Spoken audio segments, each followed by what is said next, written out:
წელს ბოლო 30 წლის მონაცემებით კახეთში მევენახეებმა რეკორდული რაოდენობის ყურძნის მოსავალი მოიწიეს. თემაზე ერთლად ალექსანდრე კობერიძესთან, რთველი 2025 შტაბის ხელმძღვანელის მოადგილესთან ვისაუბრებთ. გამარჯობა, დიდი მადლობა, რომ გამონახეთ და მონაწილეობთ ჩვენს გადაცემაში. როგორ შეაფასებთ წლევანდელ რთველს, რამდენად გაამართლა იმან, რომ კერძო კომპანიებზე სუბსიდია აღარ გაიცემოდა? მოგესალმებით, დიდი მადლობა შესაძლებლობისთვის, რომ მოსახლეობას გავაცნოთ ინფორმაცია ჩატარებული კახეთში ჩატარებული პროცესისთვის. მინდა გითხრათ, რომ წელს რეკორდული მოსავალი დაფიქსირდა კახეთის რეგიონში, წინა წელს ფიქსირდებოდა მაღალი მაჩვენებელი დაახლოებით 280,000 ტონა ყურძენი, წელს კი ეს უკვე 326,000 ტონას. კახეთის რეგიონზე მოყოლით საუბარი. ეს მართლა მოსახლეობისთვის კარგია, მოსავალი ესე იგი მეტი იყო და მეტი შემოსავალი მიიღეს მოსახლეობამ. უნდა აღინიშნოთ, რომ ფონდი რეალობაში პოზიტიურად ჩატარდა. იქნება მიმდინარე, რომ დიდი მოსამართლე ფონდზე შეძლო კერძო კომპანიებმა და სახელმწიფომ სრულად გაებინებია მოსავალი ყურძნის კახეთის რეგიონში და არა მარტო კახეთის რეგიონში. პოზიტიური იყო ასევე ის გარემოება, რომ იყო სიახლეები შემოტანილი ორგანიზების თვალსაზრისით. პირველად დაკეთა, რომ ელექტრონული სასწავლებლით ჩატარდა რთველი, რაც მოსახლეობას ასე რომ ვთქვათ სივრცეს აძლევდა, რომ ვინმე სამე სისტემაში არ შეეყვანა.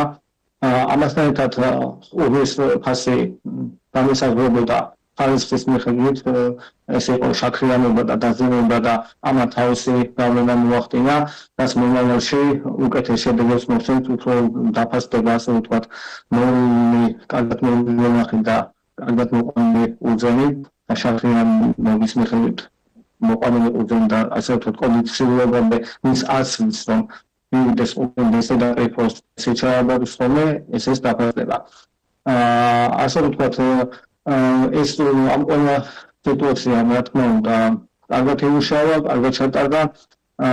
იყო რამოდენიმე დღიანი, თქვათ, 3 დღიანი პიკური პერიოდი, რაც გამოწვეული იყო, ასე ვთქვათ, ტრეფის დინამიკით, იმიტომ რომ ცუდიამილიდან პროესით უკუნალეკი იყო სექტემბრის თვეში მოსული კახეთის რეგიონში, რამაც ეს ტრეფის დროების რაოდენობა შეამცირა.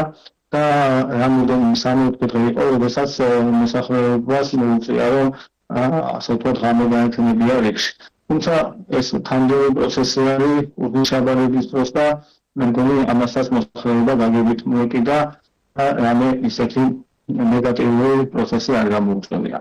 ამიტომ მე უნდა ჩვენი პოზიცია, რომ დადებითად შევაფასოთ ფონდი მოსავალი ასეთი თემობაში კარგი იყო.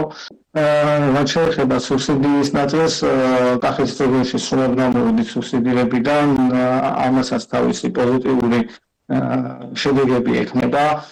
გაამართლა თვალსაზრისით, რომ რა თქმა უნდა მოთხოვნა ამის გამო კერძო კომპანიების მხრიდან არ შემცირებულა და იგი ის რაოდენობა, რაც მათ ჭირდებათ, ასე ვთქვათ, ღვინის და საბუნის სპირტის საწარმოებლად ის ყურძენი მაინც გამუშავდა და პოზიტიურია იმ თვალსაზრისით ასევე, რომ ასე ვთქვათ, როდესაც დგება საკითხი შემდეგ ფასის დადგენის ღვინის, ეს რატომღაც აისახება ხოლმე შემდეგ ღვინოში სუბსიდია და ამიტომ ამ ფილოსოფიაც პოზიტიური არის, რომ სუბსიდია გამოსულიყავით, ნეგატიური შედეგები ამ თვალსაზრისით გამოწვეული კომპანიების მხრიდან ყოფილა და არ იქნება შემდეგ საბაზრო ფასის დადგენის დროსაც.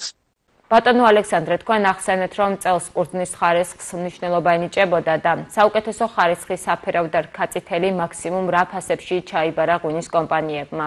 სახელმწიფო თავისი ფასები ქონდათ დადგენილი, იმიტომ რომ საფერავში იხდიდა ვარნახევას, ლარდაულის ასევე სხვა საღვინო ჯიშებში ლარდაულს, ხოლო დაზიანებულში ლას. რა თქმა უნდა, იყო შემთხვევები, რომ წარმოშობით დასახელების ღვინის საწარმოებლად საჭირო ყურძენში კერძო კომპანიები იხდნენ მეც, ეს შეადგენდა მათ საფერავში შემთხვევაში შეიძლება და 70-საც ხოლო ასე ვთქვათ ქართლის ესაც შეეხება ნაიდა 30-35 ფასებსაც ფიქსირდება ფასები.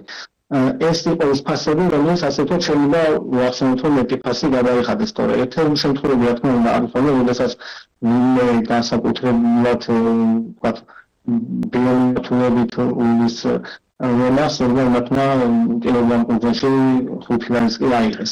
მაგრამ ეს ახლა ამის შესაძლებლად ერთ-ერთი შემთხვევები არ გამოდის მთლიანი კონტექსტის. ამიტომ იყო რა თქმა უნდა სახელმწიფოს მინიმალური ფასებთან შედარებით მაღალი ფასები ფიქსირებული კერძო კომპანიების მხრიდან, რაც 10-15 თვის ფარგლებში ფიქსირდებოდა ახალი წელს. და ბოლოს ჩვენი საუბარი რომ შევაჯამოთ, რა ფაქტორებმა განაპირობა, რომ თქვენი შეფასებით რთველი 2025 წარმატებით ჩატარებულიყო?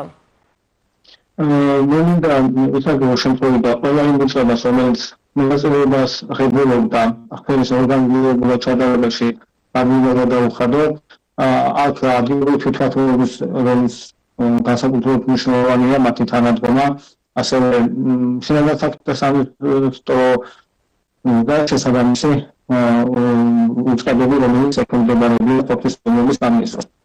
ერთობლივი მუშაობამ განაპირობა ის, რომ ორგანიზებულად ჩატარდა თვალი სამკერული უწყების მიერ ალბათ რთულია, სამკერული ფარგლებლად ალბათ რთულია, სამკერული ფარგლებლად ესე წარიმართოს თვალი და ასევე ეს არის კერძო კომპანიების ექსპერტიზის, იმიტომ რომ მათაც თავის როლს თამაშობენ ამ თემის ობის მიღება გადამუშავებაში.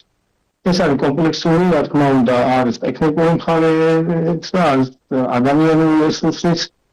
ყველამ ერთობლივად ქმნის, რომ თველმა ჩაიარა მომღარენოში და იმედობს, რომ პერიოდიც იქნება გაყიდვა აიღო, მეტი გაყიდვები იქნება კომპანიებს და ისახება, რა თქმა უნდა, ამ ინდუსტრიის კიდევ უფრო გაუმჯობესებაში და მაგრამ ყველასე.